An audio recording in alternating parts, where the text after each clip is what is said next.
Well, the Ethereum ETF is live, and guess what? The price is doing it. It's dropping, and people are freaking out right now. But here's the deal, guys. You should not be afraid. I don't even know where I'm going with this intro. That's the part of being live. You just get to do whatever you want as it's kind of happening to you.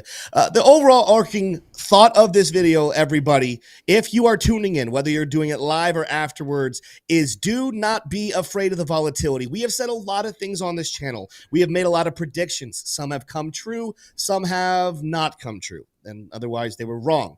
But there's one prediction that we made that I was about 99.999,000% sure was going to be true. And that was that this Ethereum ETF would bring volatility. And it turns out that answer is right. But how much further can altcoins and crypto drop before support is reached? Or is this a sell the news event? That's what everybody's asking right now. We're going to seek to answer that question in this live stream. So yes, it's going to be an hour long. Yes, that's longer than just a little 5-minute in and out, but it's going to be worth every single second. So you got to be here the entire time with us. Smash the like, hit subscribe, and T-Shroom. Let's roll our intro.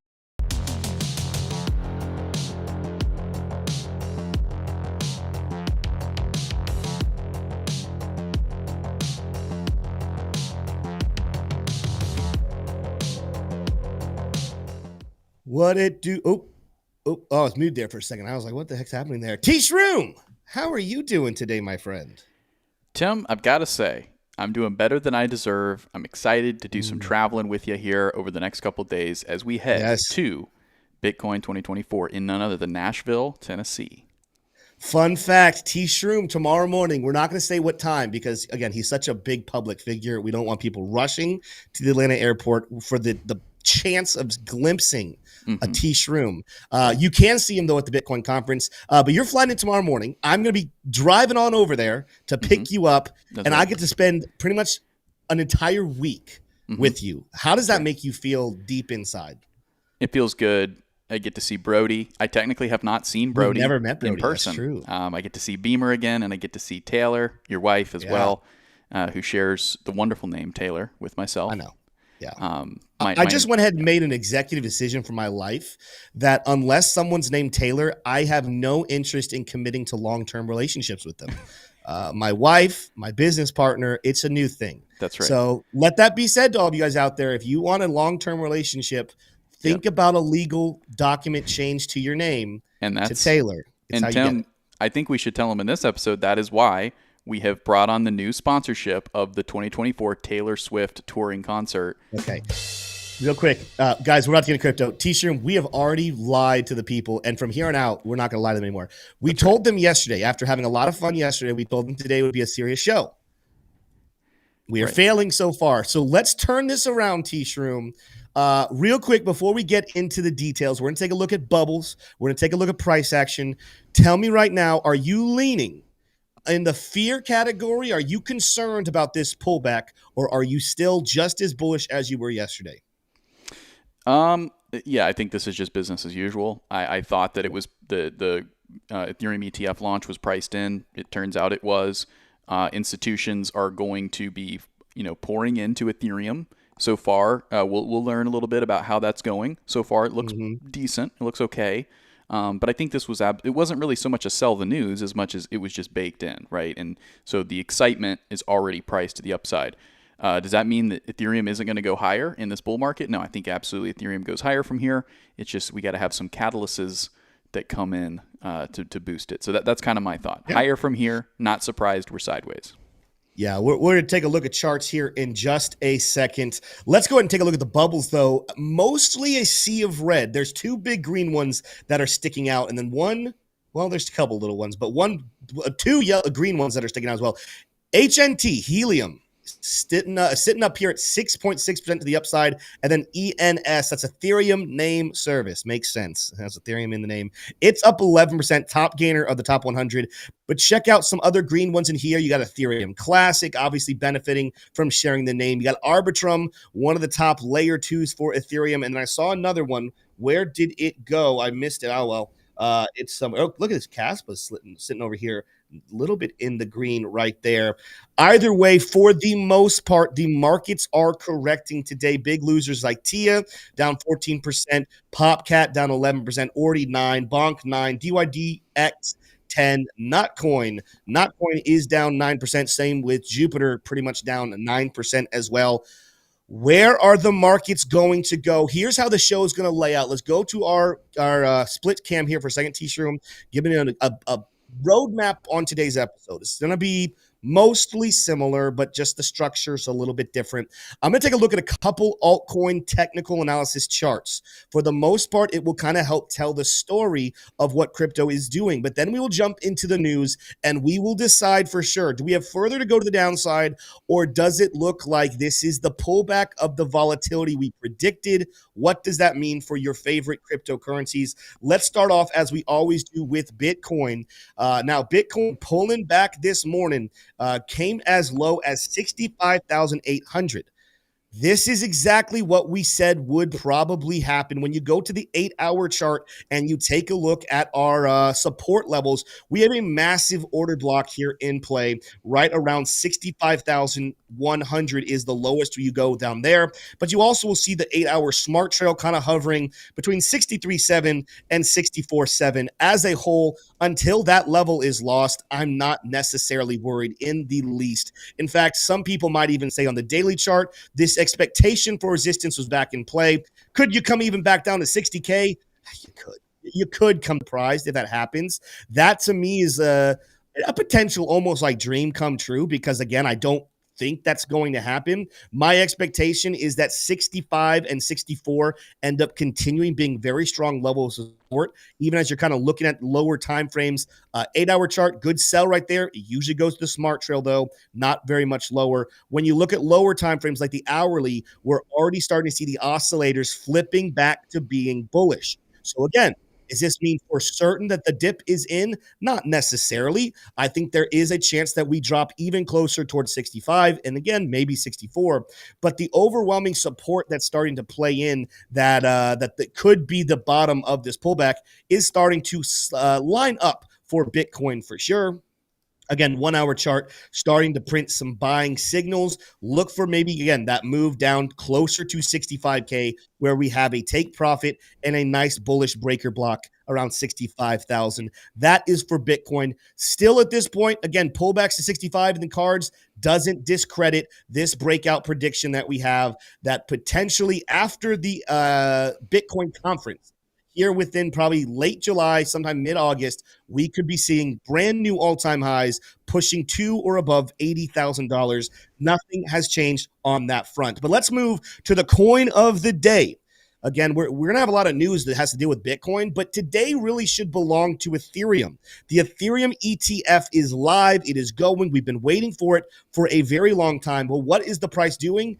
It's being volatile, just as we thought it would. It's not going nuts. In fact, if you guys remember, you go back over to the daily chart, we're not acting like Bitcoin whatsoever, because if you go back and you take a look at the day that Bitcoin actually launched it, Layer ETF Live, we actually saw upward movement over the next 2 days. Ethereum mostly moving just sideways while the rest of the market is kind of selling off. So already we're not seeing a one-to-one replica of the Bitcoin price compared to its ETF.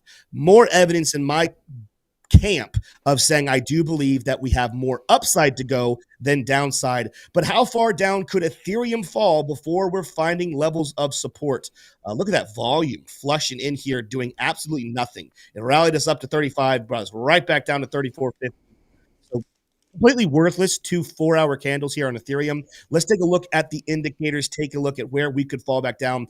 4-hour chart, we're going to see a lot of support down here towards 3,334. I actually talked about this pretty heavily in the morning video I made today. Go check it out. Worth 20 minutes of your time as soon as this live stream is over. On a 3-month chart, do you have some liquidations down towards 27? Yes, you do. But for me, I'm looking right now at the 7-day chart here on High Block saying, look at this.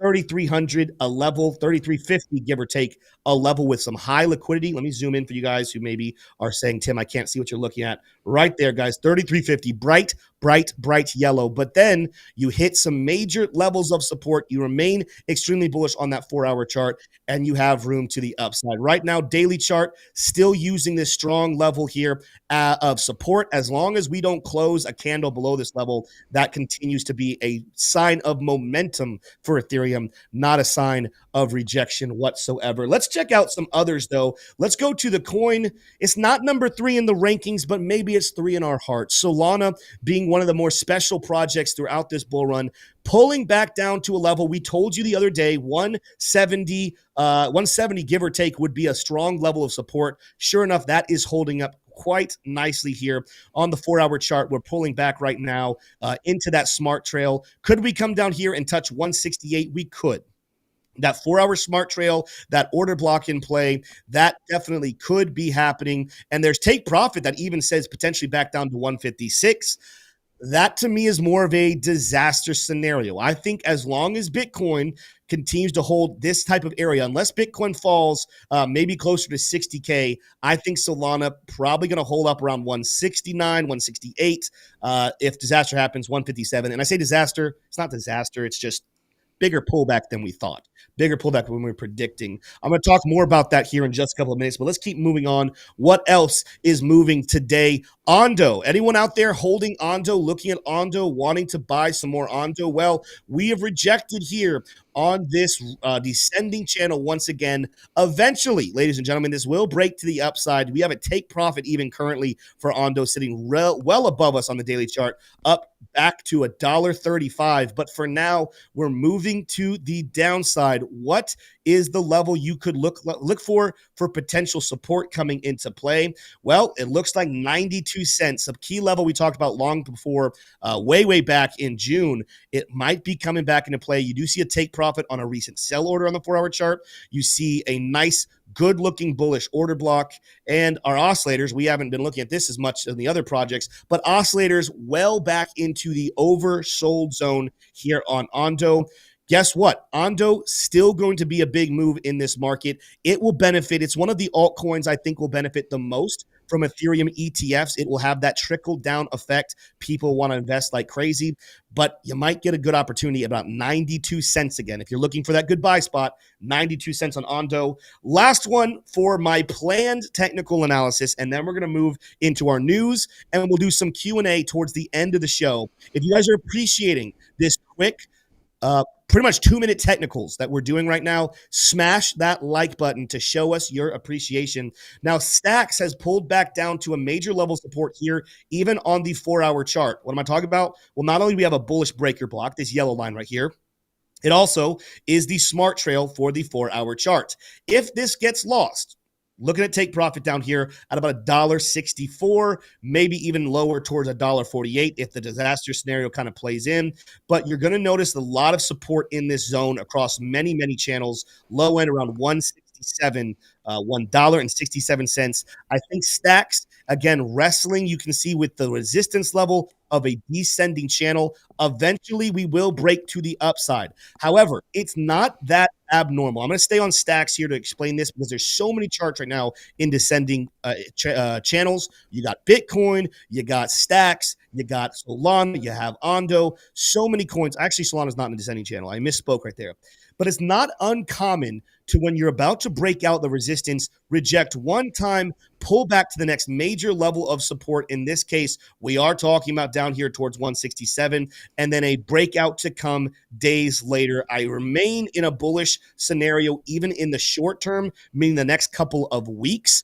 In the most immediate short term, maybe like today, again, I'm predicting we possibly could go just a little bit lower here, down back towards 167. But you can see there, hourly chart, we're starting to get some buy signals coming in here. So look for the volatility to continue. Look for slightly lower prices to come into some of your favorite altcoins.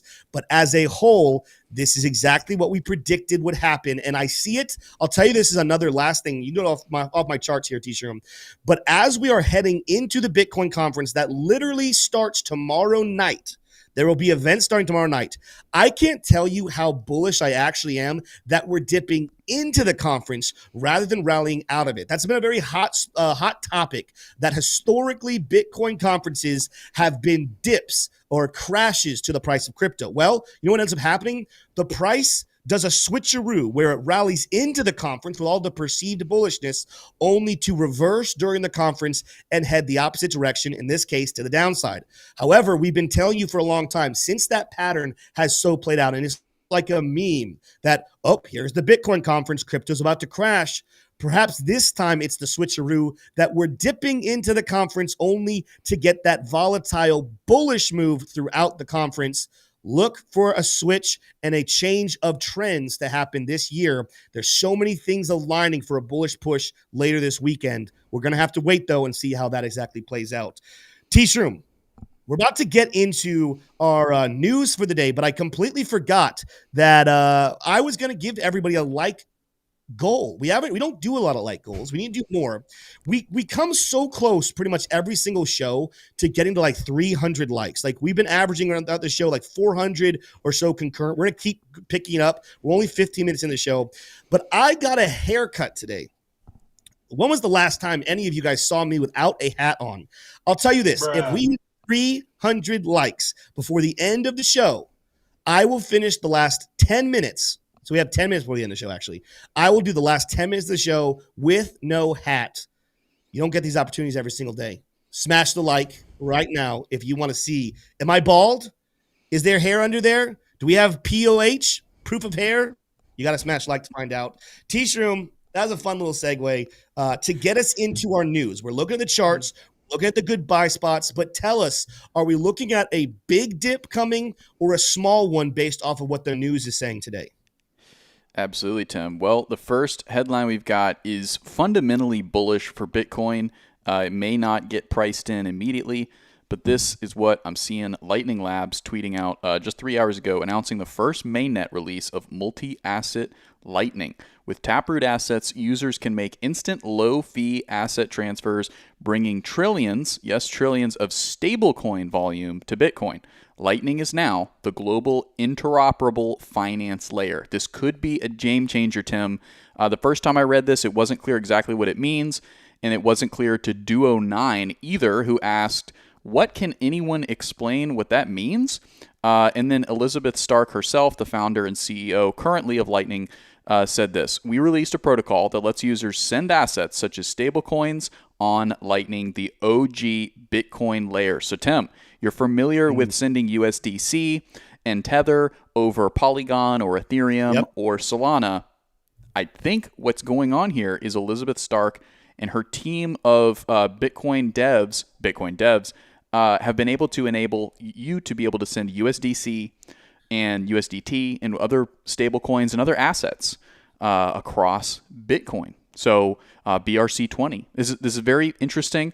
I am sure that there's a lot more implications of this, but Tim, right off the bat, this is a bigger incentive for miners. This is going to bring volume to Bitcoin, BRC, and this is going to be good for miners. So it's going to be bullish for Bitcoin. Are you seeing anything else here? Well, my first initial thoughts was anytime you have another route to get something accomplished to bring in more adoption into crypto as a whole, that is bullish for the entire space. But in this case, more specifically, Bitcoin. I hadn't thought of it the way you just referenced. So I think that's a good thought right there. I hadn't taken into consideration the miners' thoughts of how this would operate. That's very, very good. My big question would be, do they give us any sense on what the fees will look like? Obviously, a lot of people like to send ERC20 and stuff via Polygon to save some money. There's cheap ways, there's expensive ways. Ultimately, they're all pretty fast. Do we get an indication of how cheap this transaction would be? Will it compete with the speeds and the price action of, say, an ERC20 on Polygon, or what are we looking at there?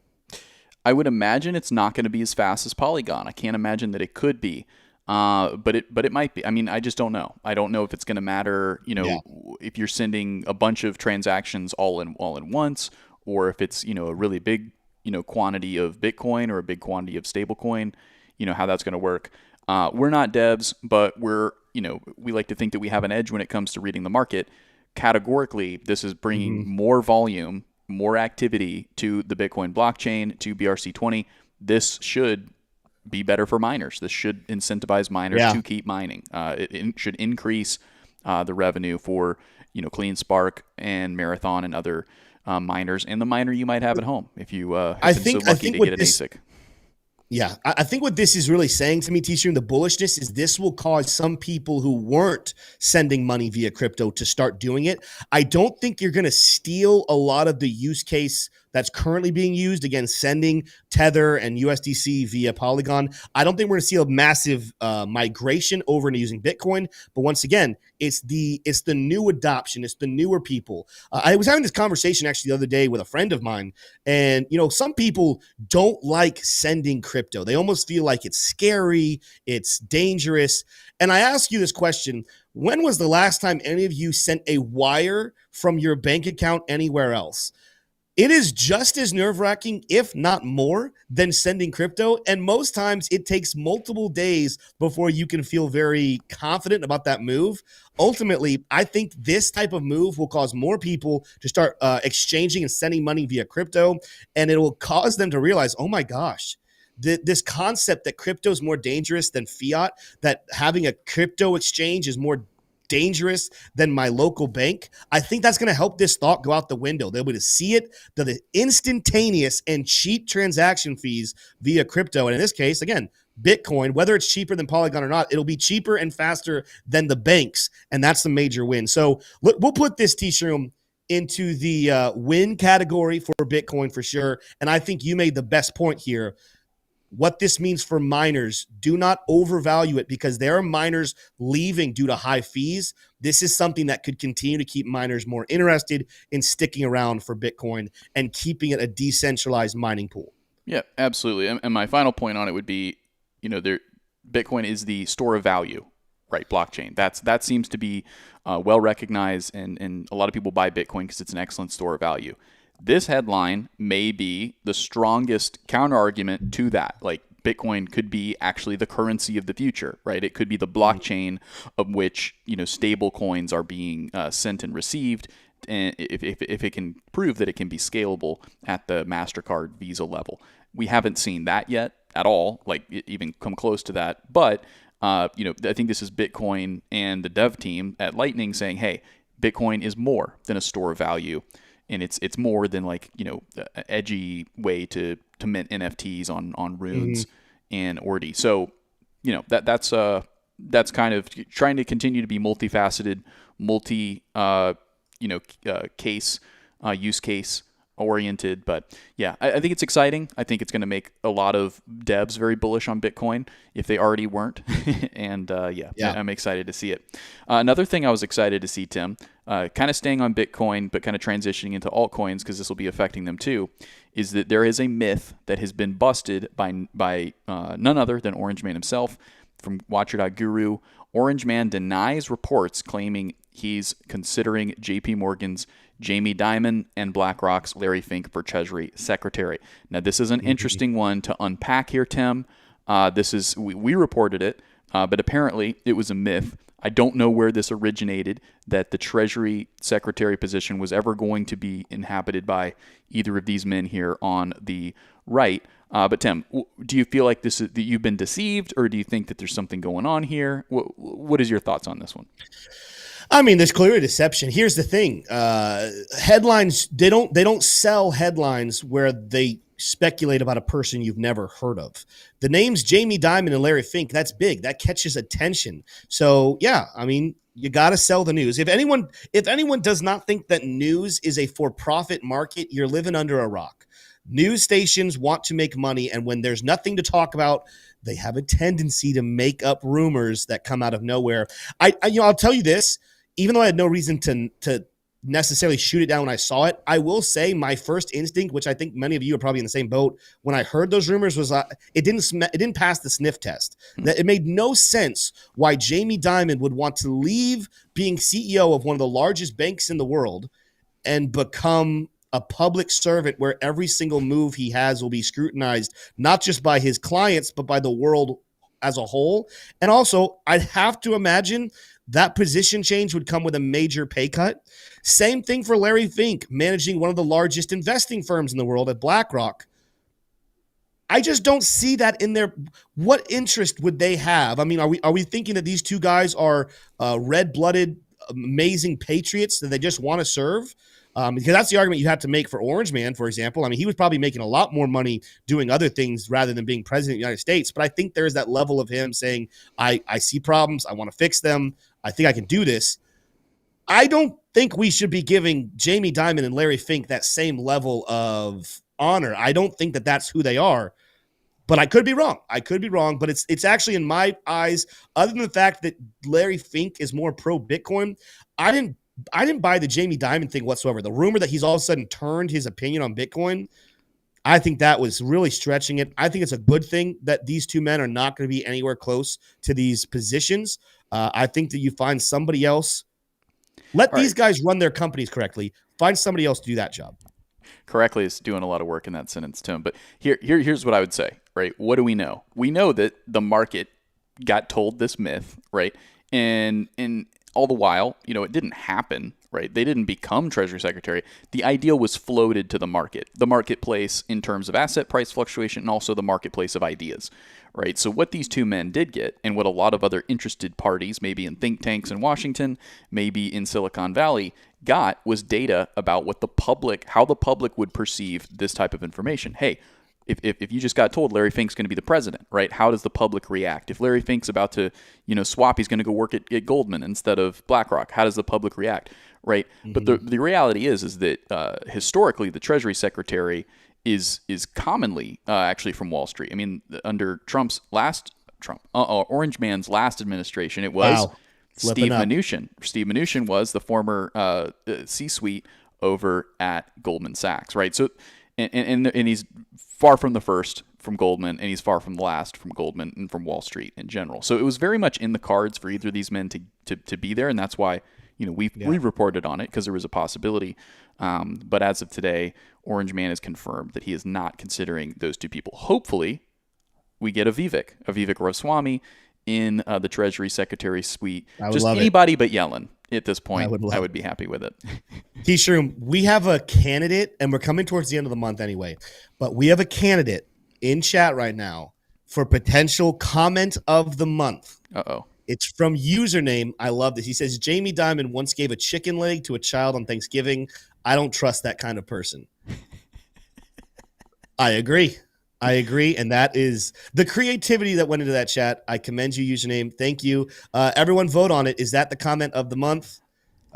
Anyway, let's keep moving on here, teaser room, because it's getting to about 3:30. We're about halfway done with the show, but we have more news, more reasons to be bullish, and we have a factoid of the day today. We got to find out, does Tim have hair underneath this hat? And we got to get to some Q&A before we wrap up the show. So, teaser room, what else we have in the way of news? Absolutely. What is the amount of likes we're trying to get to? What's the goal?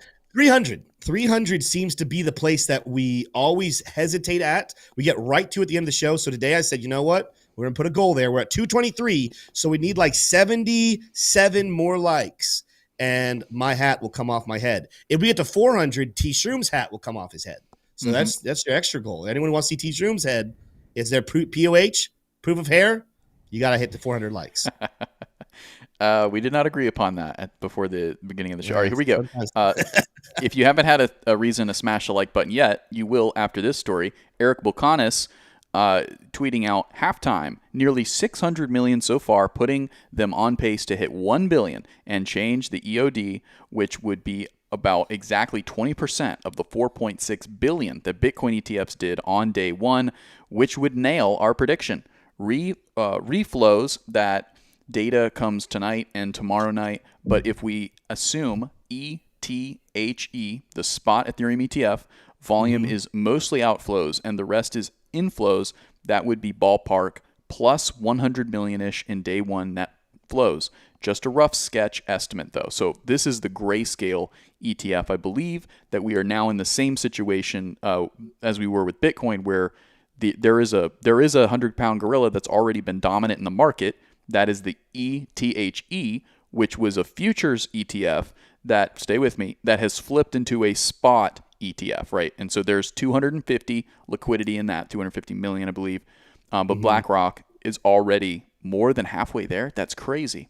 So that is, it's a different dynamic in that it's a lot lower dollar amounts here. We're not talking billions, we're talking millions. But overall, Eric Bocan is saying this is pretty healthy. This is way more inflows than the average ETF, but way less inflows than Bitcoin's debut earlier this year. So overall, kind of what a lot of the market was expecting. It wasn't going to be a nothing burger. This is, when there's millions involved, it's not a nothing burger, but it's also, it's not sending ETH to 4,000 quite yet. Yeah, and there's something that I don't know if you have this data, and we should have thought of this before the show, T-Shroom, but can you look at, there was numbers being given, and we might have reported on this the last couple of days. So Grayscale has a GBDC trust. There's going to be sell-offs from Grayscale. That is what happened with Bitcoin. In fact, the main reason, and I was actually having this conversation with one of our VIP members earlier today, great conversation, but one of the big differences between what I think we have now and back in January with Bitcoin was we had big rallies into the event, and then there was a combination of Grayscale selling off because they had these crazy high fees, people dumping their Bitcoin futures ETFs for the chance to buy lower and buy back into a spot ETF, but you saw a lot of oversold pressure on the markets combined with Grayscale bring the Bitcoin markets down 20%. I mean, it went from 49K to 38K in the matter of a couple days, about a week or so.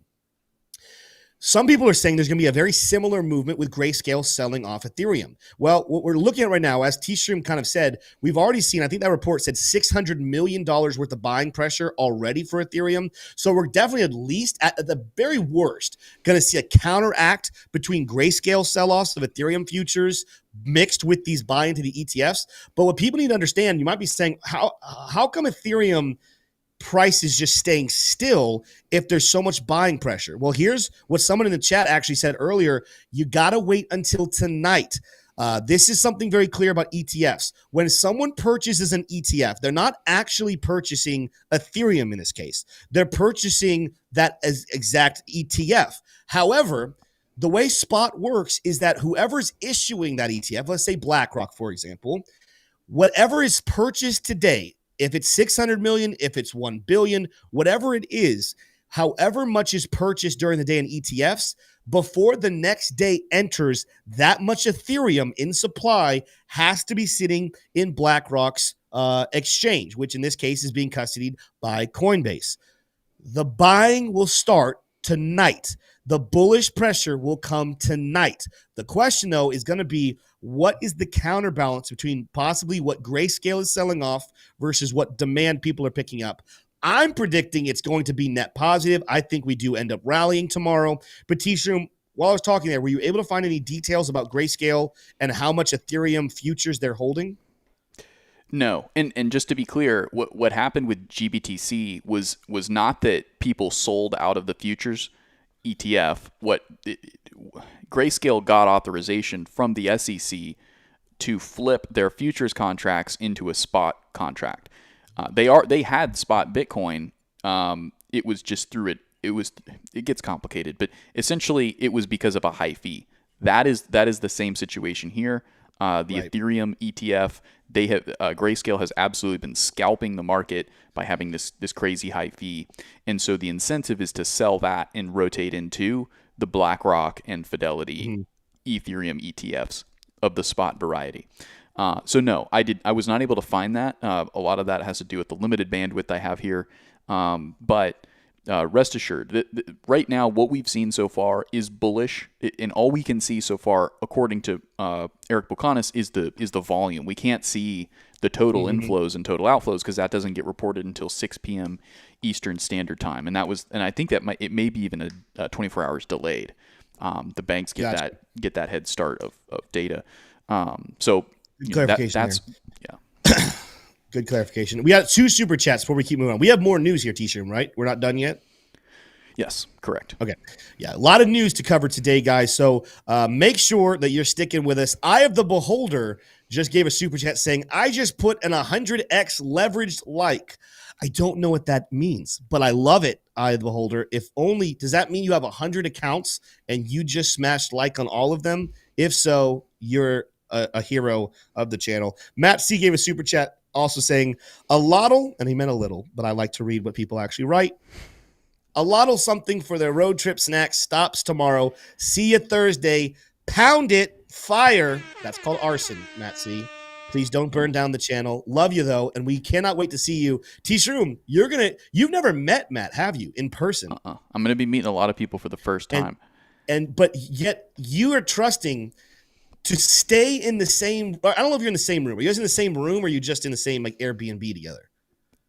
Same Airbnb, Tim. Yeah, same Airbnb. Well, I don't know. Listen, I don't know what happens over there. I'm just gonna say you're putting a lot of trust in Matt C, a man you've never met before, and you're going to sleep with him feet away from you. That he could. We'll just leave it there. We'll just Tim, cut off the. I don't know where you're going with this, but there's a good point being made here by Diamond H. That says that hat about to come off. Let's see it, brother, because we are 2 likes away now. Can we get it? Oh, we're over. We're at 303. Can we get it? Okay, we'll finish the show. I mean, we got there way sooner. I thought it was gonna be like 10 minutes left. 400 and T-Shroom takes off his, or he sings a yodel. That's his choice. He either yodels to end the show. No, I'll take it off. Or he takes off his hat. If we get to 400, I'll take it off. Here we go. Why are you running? Get that hat off. Why are you running? He needs some milk. POH. POH. Tim has hair. Believe it or not, ladies and gentlemen, Tim has hair. Now, I don't like what it's doing right there. You never can control it under a hat, but it's real. Bruh. It's real. It's not a toupee. diva. It's not a wig. Tim has hair. All right, Tim. You're going to rip off your hair there, my man. Careful. Yeah, I know. I'm not going to have hair much longer. I just, it's POH, teacher. B-Ball Golf said, why is Tim trying to make this as awkward as possible? Right. And then Eric Wallen said he's a snuggler. I assume he's talking about Matt C. Yeah. Listen, anytime this topic comes up, you have to make it awkward. It's only enjoyable and fun if it's also a little awkward. Otherwise, it's just boring, and that's not good TV whatsoever. Let's get back into it, though. Before we do, let's call out our sponsor for today. Guys, if you are worried about how much money you're going to make in the bull market, you're not alone. A lot of us are going to make a lot of money, and the problem with making a lot of money is that means you got to pay a lot of taxes. Don't do that. Don't pay a single dime over the taxes you actually need to spend. That's why you check out our sponsor, Decrypted.tax. Even though it is only July, you want to know right now what you will be liable for tax season 2025. Make sure to contact Ernest and his team over at Decrypted.tax. When you use our account and our link down below, you not only get a free 60-minute consultation, but when you sign up for his services, and I promise you it is worth it, he is my personal CPA. He has saved me thousands of dollars this year in taxes. You get 25% off just because you told him that the bros are the ones that sent you. Act now. Shout out to Decrypted.tax. Go check out their link down below. Shout out to Tom Crown in the chat saying Nashville is calling. Boys, Tom, are you already there? When do you fly in? T-Shroom and I will drive in late tomorrow night, so we won't see you there. But Thursday morning, if you're around, let's meet up, Tom Crown. Good to see you here in chat. All right, let's get back into this news for today, and then we're going to have some Q&A wrapping up the show. What do you got for us, T-Shroom? Well, Tim, we're going to hear from somebody we haven't heard from in a little while. That's Mark Cuban. He says that Cackling and Chief Camp reached out with multiple questions about crypto. There she is, the Cackling and Chief. That's a new name we've come up with her. I liked Miss Unburdened. Miss Unburdened? Miss Unburdened. No, it's pretty good. President Unburdened. Yeah. The feedback I'm getting, this is from Cuban, the feedback I'm getting, but certainly not confirmed by the VP, is that she will be far more open to business, artificial intelligence, crypto, and government as a service, Cuban said. There's a lot in that statement, but this is the part that we care about here on Investing Bros, and I suppose to some extent AI as well. But this is actually not something I was expecting to see, Tim.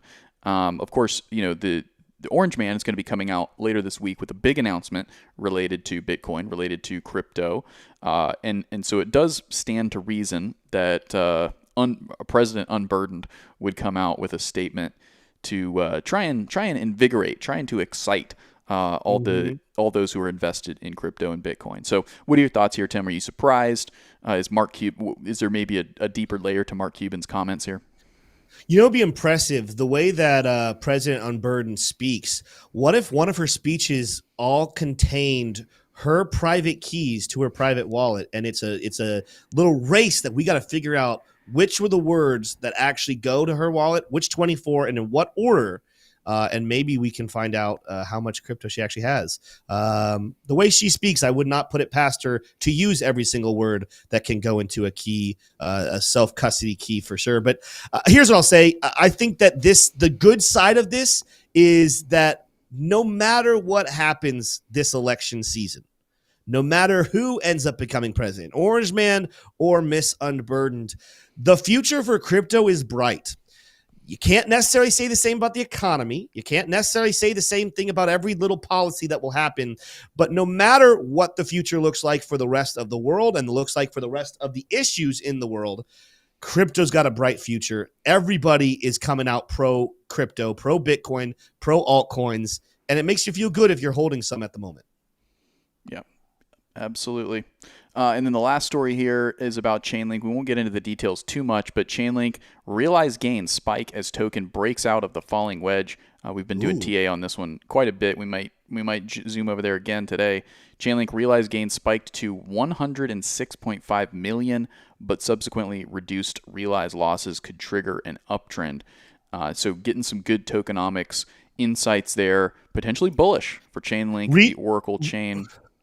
Read it again. It says that it broke out of a falling wedge. Yeah, that's what the headline says. It doesn't say the time scale. I could try to find that in the article though. But you want to pull up the chart and see if you can find it?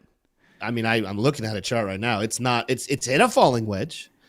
We would not break out of it until you get closer to like $16. I'm even trying to look at like smaller time frames. It's not going to be on a larger time frame. Maybe no. See, that's not a falling wedge either. That's basically a small channel kind of forming right in here. If you were to look at this action, a definitely falling level support. It's actually not even a channel. It's going to be a wedge. It's a broadening wedge, or what we call a megaphone pattern, but it's not breaking out of that either. So I'm not 100% certain what this writer is saying, unless he just heard some TA jargon. This is the chart that's being referenced here.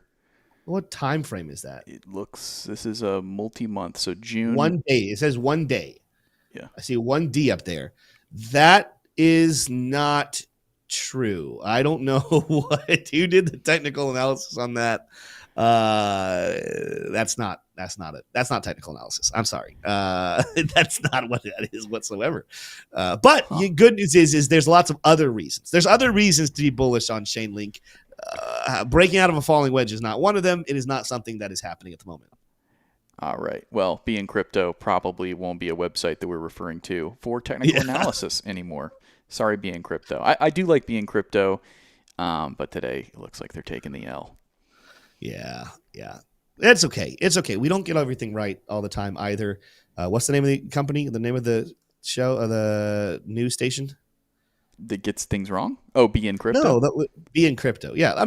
I want to make them. I'm going to encourage them. Hey, you got this one wrong. Scrap it. We all have bad days. Come back tomorrow, write with the same vigor, but use real information this time.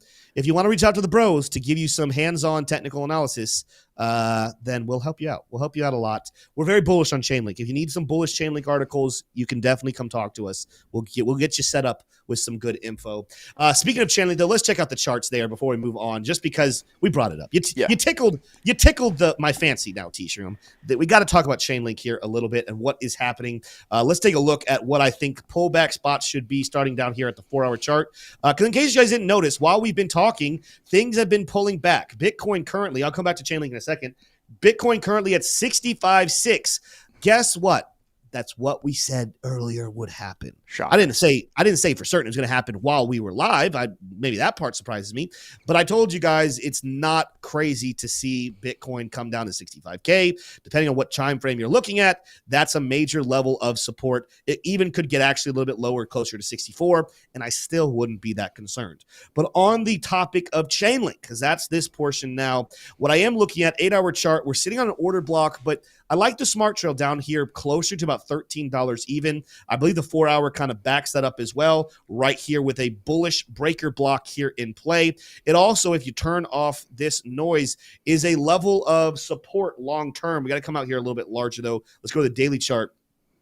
Yeah, we fell below this support line way back here on July 5th, but as a whole, going back to the dip of November 3rd and then the dip right here on April 12th, once again, that same zone, a rising level of support in a symmetrical triangle pattern could be extremely bullish and could be the next spot to look for, right around $13 again on Chainlink.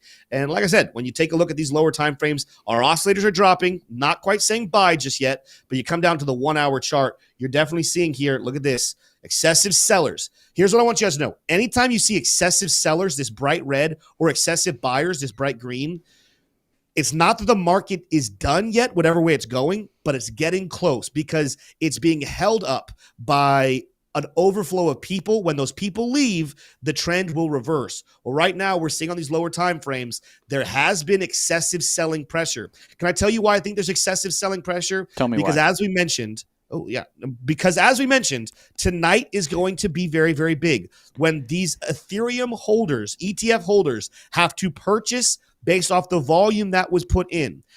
I don't know why the altcoins are making the exact same moves as Ethereum almost to the T, but the point is when Ethereum goes up, the altcoins that are being suppressed will go up as well. Wait for tonight, wait for tomorrow morning. It's going to be something glorious. What you should be doing right now is saying, where on this dip do I want to buy? And as I said, while it's an interesting theory to potentially buy at the moment, I wouldn't necessarily be surprised on Chainlink, if we did see potentially a bigger move down towards $13. So keep that one in mind. That's a 4-hour chart, which means that this could take a day or two to fully play out. I think potentially if we don't get the pump tonight, that's okay because that's just a greater opportunity. Or maybe before a pump tonight, we get a big, big crash before then. And I say crash kind of loosely because it's not really crash to go from $13.92 to $13. But I think you get my point right here is that the best case scenario buying opportunity, $13. If I was you though, or I'm just going to talk for myself, if I'm looking to buy, I don't know if I'm waiting for any more dips, especially seeing that 1 hour chart, seeing a lot of buy signals right there. I might be looking to scoop up where we currently are with these, what I call good buying levels. Not perfect, but good. Whether you buy at $13.93 or $13, you're going to make a lot of guacamole over the next year off that purchase, where Chainlink is going. T-shirt.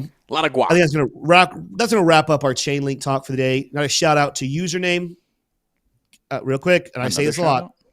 Well, yeah, he's the commenter of the day, but also we have to daily get this out of the way. Everyone else, close your ears. This information I'm about to say is not for you. Yeah, it is one man and one man only. His name is username, and that is go buy more Chainlink username. Now we can continue on with the show. T-shirt. I love it, Tim.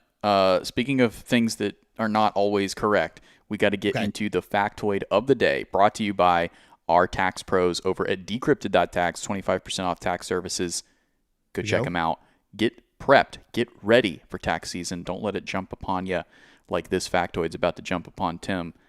Which video game launched its collab with the Tesla Cybertruck today? Is it A, RuneScape, Call of Duty, League of Legends, or D, Fortnite? Come on, Tim. Which is the right answer? Come on. What do we got? It wouldn't make sense to be RuneScape. I feel like RuneScape is like a historical feature. I don't know if that would even make sense with a Tesla Cybertruck. Call of Duty and League of Legends and Fortnite. Well, no, I think League of Legends wouldn't make sense. And the truth is, I don't think Call of Duty would make sense. I feel like it should be Fortnite. But to be honest with you guys, I know nothing about the gaming world. I know that recently the new college football game came out, and that's awesome. But when it comes to these other games, I have no earthly idea. But to me, I'm going to go with Fortnite because that seems like the only one of the four that would have borderline brand alignment, maybe. Bruh. All right. Let's see if you're right, Tim. What? Tim got it right. There it is. I was just lying that whole time. I'm the biggest gamer on the planet. I was trying to make good. I was kidding. That's no, right. I'm lying right now. I'm not a gamer. If you're looking to get involved in the hot new game Fortnite, go check out our favorite video game, Fortnite. Holy cow. It's really loud, sorry. You can earn rewards. Tim, are you going to be jumping into the summer road trip on Fortnite? We're Here's making what I'll no say. jokes. No jokes on this episode. If someone were to give me a Cybertruck, I would accept it and I would drive that thing. They are not good-looking vehicles. I mean, it's one of the ugliest things that have ever been made. But again, it's one of those things that's so ugly you have to look at it. I saw one today. I was driving into the office today, and I saw an all-black Cybertruck, and oh my gosh, those things are so freaking ugly. But I had to look. That guy got his look from Tim. It definitely happened.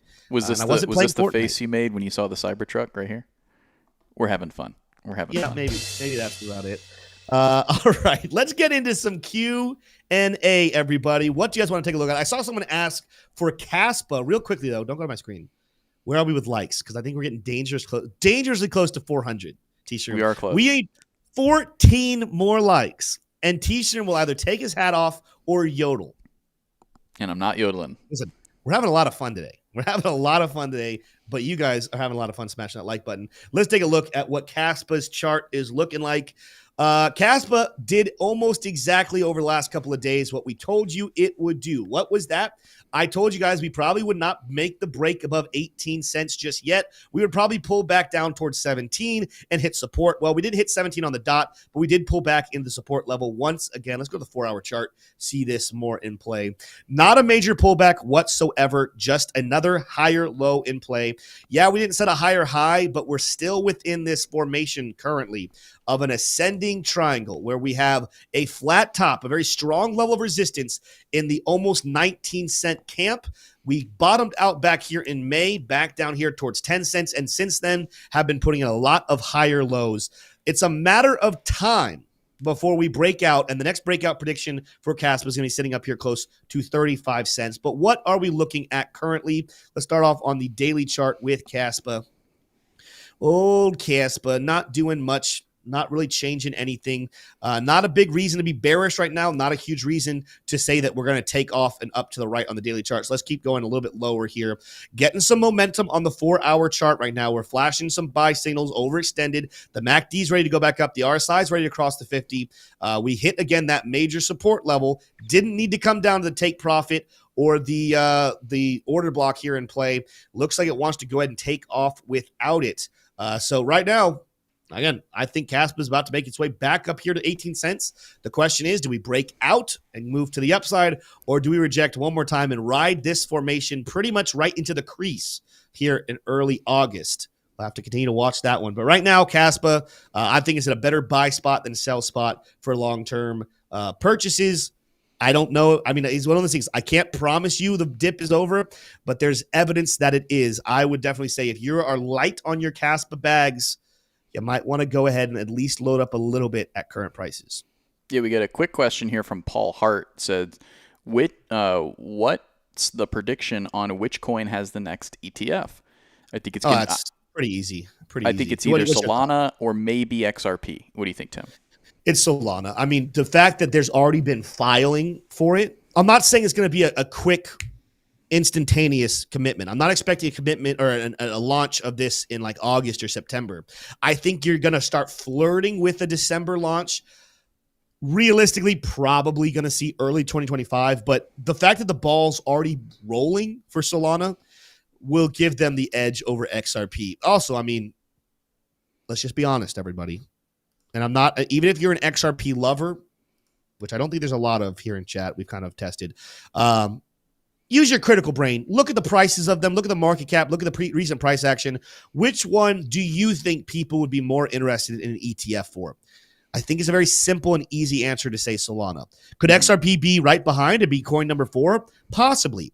I also have said this on the show, but I think at a certain point, we're going to stop giving the ETFs to individual coins, and we're going to start giving them to packages. So like a portfolio or a holding of like 25% Solana, 25% Ethereum, 25% Ondo, 25% AVAX, and then another ETF that's a different pile and a different pile. It's actually kind of strange that we're getting so many individual project ETFs. I hope people understand that most times, historically, with the exception of gold, Bitcoin, and now Ethereum, ETFs rarely are just one stock or one asset. It's a conglomeration of multiple. Think S&P 500, for example. You're not talking about just trading one stock. You're trading a whole heck of a lot of them. That's what I think the future of ETFs look like. So at a certain point, the ETF train will end. You know what this does remind me of, T-Shroom, though? And we have not talked about this. Officially today, you can go back to our split screen. You hiding? Tim, I'm going to pause you because you can't see me, but you can hear me. And that is because we hit 400 likes. We did. There's the T-Shroom. POH. POH. There's hair up there. It's POS, really, because it's proof of scalp, I think, more than anything. You do have a scalp. All right, Tim, you were going to make a point. What were you going to say? I'm sure it was really inspired. It was a good point. And yeah, you've just what was I saying? I was talking about something about ETFs. Yeah, no. We've not talked about this. So officially, we need to remind everybody, in January, you won a bet that I thought that the Bitcoin ETF would take longer than January 10th. It would not be approved and would go longer. I think I was predicting March. I was wrong. You were right. I purchased a stake for you at a Longhorn Steakhouse that the receipt came back that I spent over $30. No, how much was it? $40, $50? What was the number? It was like 35, I think. Okay.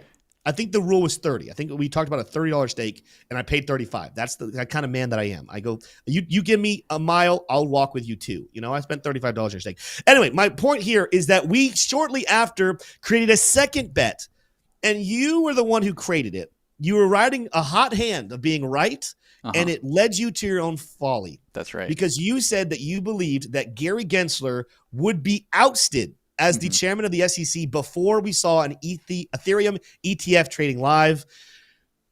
It's 1-1 now, T-Shroom. We're even, and you, convenient how you're going to see me tomorrow. And you're going to be able to buy me a beautiful, amazing steak. Are we doing Longhorn again? What should we do? Where should we go for this steak? I think like last time, we just have to kind of play it by ear. We're not people who have the luxury of being able to choose a steakhouse and go to it. We got to take the steakhouse that comes our way. You know what I mean?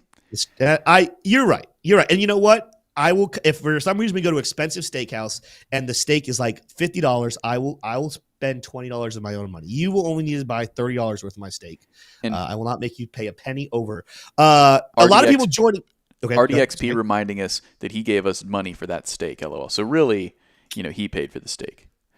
So. No, that's a different stake. We're going to have multiple stakes. He paid for one. I don't want your bet to be paid for with a super chat money. I need it to hurt you in the same way mine hurt me. It's personal. RDX. Here's the thing, T-Shirt. I don't think we can have any other meal except for steak in Nashville because Matt now has bought us snacks for the road. He's bought us dinner dates for our well, I guess your wife's not going to be there, but he bought a steak a couple of weeks ago, and now RDX XRP is buying us steaks. Yeah. Listen, we're just going to eat steak all weekend. I think you're coming dangerously close to quoting Mussolini, who said, "It's not enough that I should succeed. My enemies must fail." So be careful with your words here. Robert Young telling the real truth here, saying Golden Corral. Ooh, I would gladly pay for your Golden Corral ticket. No, and for those of you who have never been to the United States, Golden Corral is an excellent buffet. Okay, so we lie here on the channel sometimes. And that was the most recent lie. Oh, come on. It is a terrible restaurant. Put that, I Crux, like it. Put it in chat. Americans, please weigh in. Is Golden Corral a good restaurant? Is Golden Corral, is it a good restaurant? Yes or no? Simple poll. Super chat from RDXRP, helping even more. Here, T-Shroom, I will help with that steak. Here's what I was going to say, T-Shroom. Everyone loves winning. Winning is one of the greatest feelings in the world. But winning does not exist unless there are losers. Being a loser is a glorious thing because it's part of a system that brings the beauty of wins. And so while you were victor back in January and I was forced to be the loser so that you could taste your sweet victory, the tides have turned and now you must lose so that I can win. That's right. And that is a beautiful world in my opinion. You're not sounding less like Mussolini, but yeah.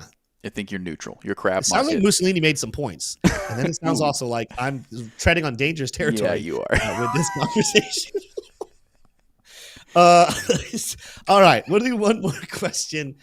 Someone's saying Golden Corral is delicious. Just so you guys know, our chat lies frequently as well. That's a trend of the show.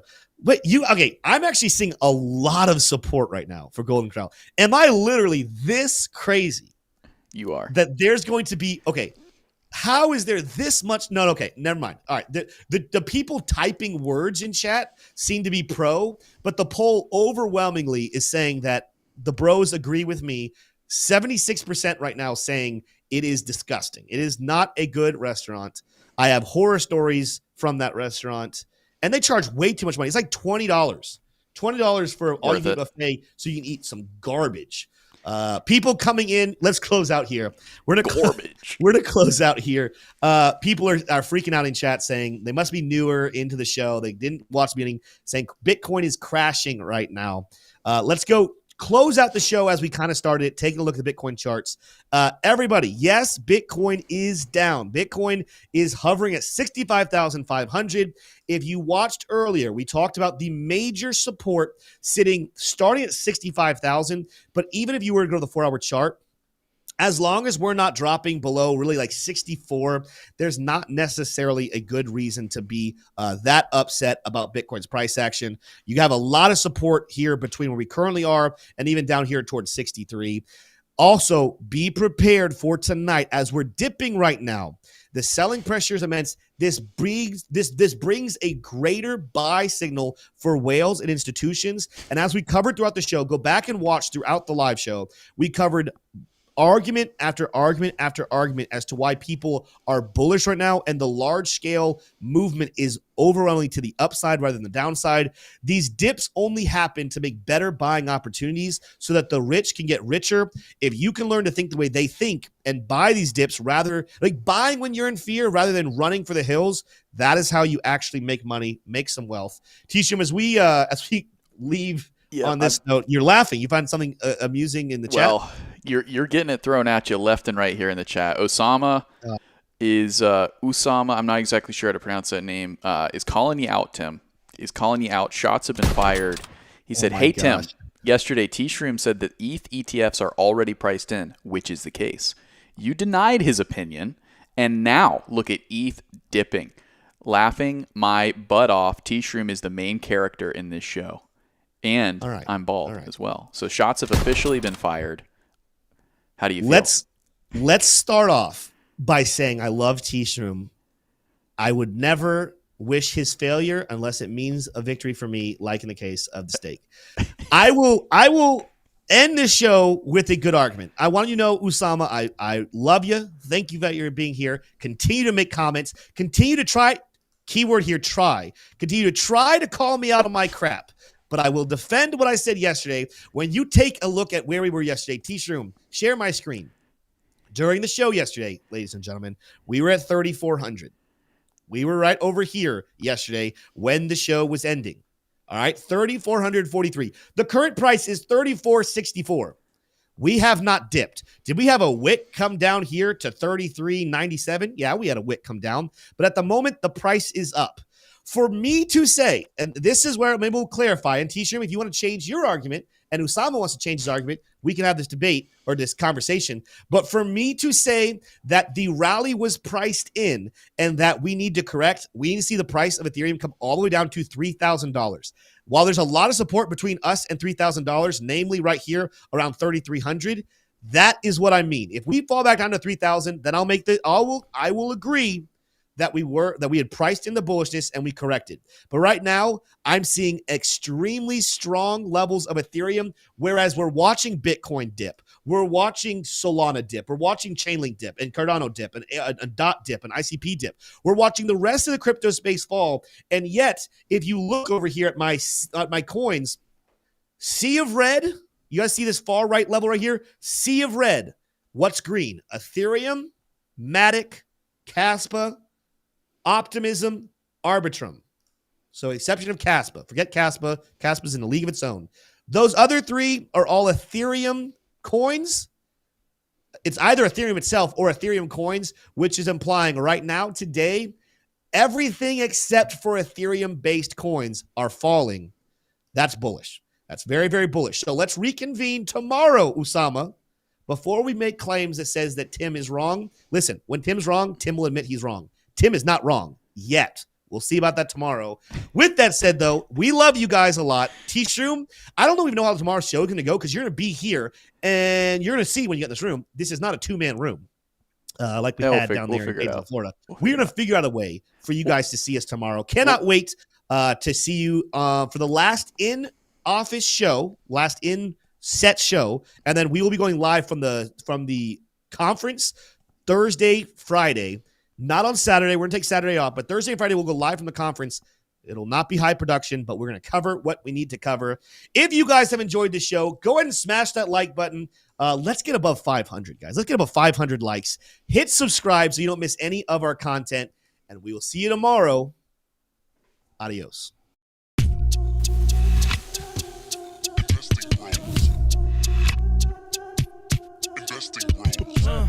Trying to make paper, turn that batter to cake. Money like Lego, connect the dots, stack bank. We are investing bros. We are investing bros. Army pipe, lethal on trade.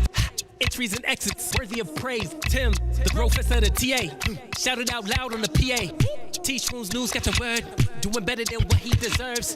Beamer, leave no evidence. Soon fly coop with his dividend. Trying to make paper, turn that batter to cake. Money like Lego, connect the dots, stack bank. We are investing bros. We are investing bros.